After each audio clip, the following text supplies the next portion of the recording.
A heartfelt story about Oppie and her stoic husband, shared by Opp in response to numerous requests to learn more about his quiet yet admirable nature. I am using a different account so that my husband doesn't know. Before meeting my current husband, I was married to my ex-husband Dave. Dave and I met when we were 5 years old. He moved into our neighborhood when he was 5. He was this cute boy next door. We became inseparable. Even our parents joked that when we would be adults we would be married. Ever since I knew the concept of marriage, I was determined that I would marry Dave. We were like soulmates. We had the same interests, the same hobbies, the similar thoughts. He was my first everything. My first kiss, my first boyfriend. The guy I lost my virginity. Among our friends we were the perfect couple. After graduating high school, we immediately got married. I got into a good school, but I decided to study with Dave. We got married right after we finished high school. Our parents helped us find an apartment closer to our school. We worked hard. We would often talk about having kids. On our 6th anniversary we decided that we would try for a baby next year. I still remember the day when we were teenagers and cuddling. We already decided what our babies' names would be. During our 7th year of marriage, my mom got sick, so I had to stay with her for a while. I was planning to do something special for our 7th year anniversary, so I left early to surprise him. I went to my bedroom and there I saw my husband fucking another girl in our marital bed. I can never get that image out of my head. My husband saw me and his face turned to pale. I don't know what happened, but I threw up right in the spot. My husband was giving me the usual, "It's not what it looks like, I am sorry, it was a mistake." I locked myself in the bathroom. I somehow mustered my strength and called my friend to pick me up and just don't listen to Dave. When my friend arrived, she charged at Dave. She grabbed some of my things and we left. I was in a catatonic stage at that point. Eventually my parents knew, they supported on whatever decision I would make. Dave's parents, however, wanted us to be together. There was a huge fight, but eventually we settled for divorce. My whole fairy tale fantasy just shattered. I was spiraling into depression. My parents booked me a therapy. For 2 years I was like a living corpse. After that my friend pushed me to go on a date. I did, but no one even came close to Dave. I was searching for Dave in every guy. But they all failed to live up to the expectation. That is when I met my now husband Jay. Jay was the opposite of Dave. Dave was funny, he would be the life of the party. I remember one time he made me laugh so hard that I fell from my chair. But Jay was not funny like Dave. He would use humor only as clapbacks and if he wants to insult someone. He was also very stoic and closed off. Pretty boring to my taste. On our first date I asked him some questions like, "What is your favorite movie?" He told me he doesn't watch movie. He liked reading. He didn't even ask me a thing. Except for my educational background. He talked mostly about my field of work. But he was not interested in me. We ate dinner in silence. I was 100% sure he will not call me. But 2 days later he did. He asked me out on a second date. I was skeptical of whether or not I should go. But my friend insisted. I gave it another try. Second date went slightly better than first. He talked a bit more. Asked few questions. We were taking it slow. He was opening up until the 6th date when he finally hooked up. TMI, it was amazing. I am someone who has a snack after having sex. I was craving for some, so I asked him if I could grab something from his pantry. Even a bread and cheese sandwich will do. He told me to stay there and he went out. I was kinda confused. He came back after 20 minutes with takeout food. It was something I really liked, orange chicken. I asked how he knew. He told me on our previous date. I melted right there. Dave and I have been together for most of my life. But he never made the effort of going out and get me something. That's when I knew, even if he was not my soulmate, I was madly in love with him. We dated for 3 years and got married. I came to know about Jay's family too. His mom and dad were drug addicts who died of overdose. He was homeless for a while but worked his way up. Throughout our marriage I was very, very happy. He was different from Dave, because whenever he would see me doing chores he would ask, "Need help?" He helped me through my trauma from Dave by arranging a therapist that specializes in infidelity. He may not be a person of words, but his actions tells me that he loves me. When I was pregnant with our daughter, I would wake him up in the middle of the night to either get me food or rub my feet. He would say, "Yes, Ma, I am," and get to work. I love him. Even after 15 years of marriage, my love has not stopped. He is still the stoic man I fell in love with. After meeting him I stopped believing in the concept of a soulmate. He was not mine, but we somehow make it work. I love you, Jay. Thanks for being there in my life. And anyone who is wondering what happened to Dave, he is getting his 3rd divorce. His mom blames me for his downfall, but she refuses to see that her son cheated on his every marriage. Edit: I am sorry if there was any typing mistake. I am typing on my phone and the autocorrect is acting nuts. I tried to turn it off but doesn't work. Comment 1. Your journey is truly inspiring. It's amazing how you found happiness with Jay, despite not believing in soulmates anymore. His actions and support speak volumes, and it sounds like you've built a strong, loving relationship. Comment 2. You went through so much, and it's beautiful to see how far you've come. Jay may not be your soulmate in the traditional sense, but he clearly loves and supports you in ways that matter most. Update 1. My husband 47M and I 46F have been together for 18 years and married for 15. My husband is not the type who always shows his feelings. He is very stoic, smiles on very few occasions and maintains a routine. Some even say that he is a robot. But I don't think so. I am someone who is very outgoing and completely the opposite of him. Before I was married to him, I was married to someone else who cheated on me. I used to say I love you a lot in my first marriage. But after my divorce, I had some sort of aversion to those words.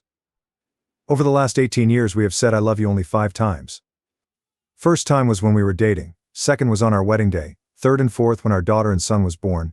Fifth was 5 years ago on Christmas when we were really tipsy because of the drinks. I wrote a post about how I met him and how we got together, but it made me realize that we haven't said I love you to each other for a long time. But it didn't bother me. Even if he never said it, he always shows that he loves me in his actions. He does chores for me. He would always give me a foot massage, make me my favorite dish, even kiss me out of the blue. I do not have any complaints. He is the best husband anyone could ever ask for. But this was something that has been in the back of my mind for a while. We cuddle, we hang out, we make love, but still no I love yours. I would love to hear it and say it more often, but somehow it just makes me nervous. I decided to buckle up and just say it. It's just 3 words. So yesterday when he was reading a book on the couch, I stood in front of him and said, I love you. He looked at me and was confused. I repeated it.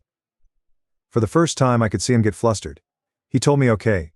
I was a little disappointed by his response. I thought he just didn't love me anymore.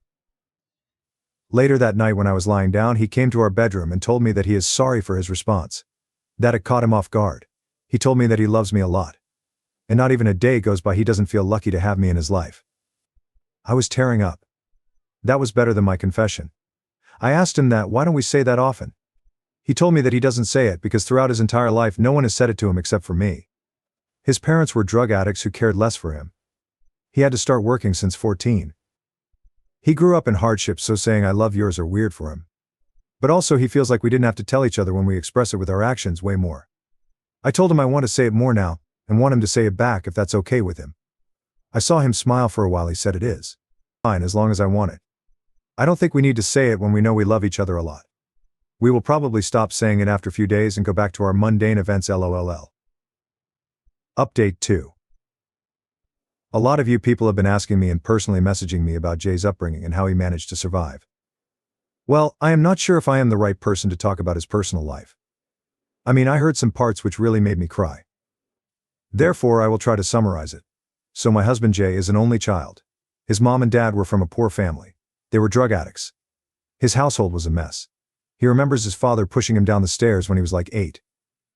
Jay mostly grew up with his grandfather, his mom's dad. As far as I know, his mom was not allowed to come to his grandfather's house. Jay mostly spent his weekdays at his house. His mom and dad didn't care. They were always high and have odd visitors. His grandfather taught him a lot of things, like handling tools, woodwork, electric repair stuff. Ever since he was little, with some advice from his grandfather, he learned that his parents are very useless. He has to survive on his own. All they know is how to do drugs and invite people for having group sex. He started doing odd jobs like dog sitting, car and window washing, gardening. He also tutored from time to time. Shortly after, his parents died of overdose. He became a permanent resident of his grandfather's house. He worked so that he could afford to go to college. His grandfather had little money for him. But it wasn't enough. He thought about joining the army at 18, but he failed the physical test. When he was 17, his grandfather died of heart attack. His grandfather lived in a rented house, so Jay couldn't live there anymore.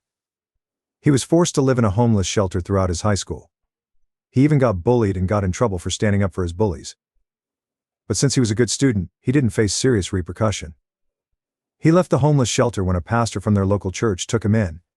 He knew Jay because he worked in the church for a while. The pastor was a nice guy.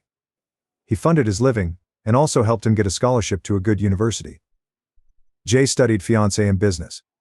His entire childhood he lived in poverty. So, he was obsessed with learning how to make money. He made some connections which landed him a good part-time job during his final year. I met Jay through my friend. She worked in the same company as him. He worked as an investment banker at that time. And the rest you all know. This is pretty much it. I understand why he is so stoic and doesn't show his emotions. I once asked out of curiosity that he saw the harsh reality of life, but still how does he manage to stay good? He once told me about this couple whose children he used to tutor. They were a really happy family in his eyes. The husband loved his wife. He mentioned that the husband would always have a hand on his wife's body as a form of affection. Their children were also well behaved and had a good childhood. From that moment he knew he wanted a family like that. Because he never had a complete family. But he was sure that somebody would not be able to love him because he doesn't know how to show love. Throughout his entire childhood he has only seen his parents fight and cheat on each other in front of each other. That really destroyed his perception of love. If it wasn't for that couple, he probably wouldn't believe that there are people in this world who can love each other for life. It is a little wrong of me to say he displays no emotions.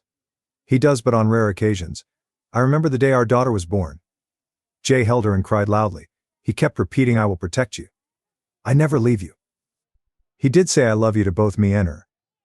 Same thing happened when our son was born. I mean, it gave me an idea to just pop out babies so that I can see his emotional face, haha. But anyways, I know he does love me and our little family. He always holds me tight whenever we are cuddling. He is really good with my parents. My parents also adore him. Sometimes, it just makes me cry knowing that he has been through a lot, and I have lived such a sheltered life. Sometimes I feel like I don't deserve him because he is very kind and a good person. Also, yeah, we do say "I love you" a lot more now. Final update. I just wanted to give big thanks to everyone for who has been kind and supportive. I cannot imagine that so many people will come through because of my post.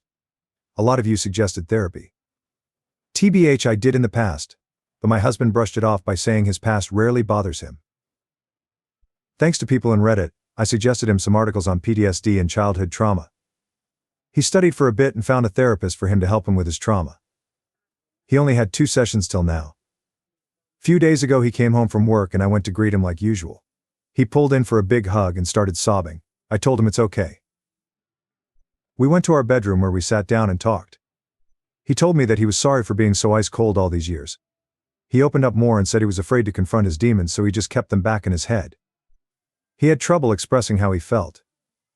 He felt guilty that he didn't say he loves more often. I am just paraphrasing what he told me. "I love you with all my heart.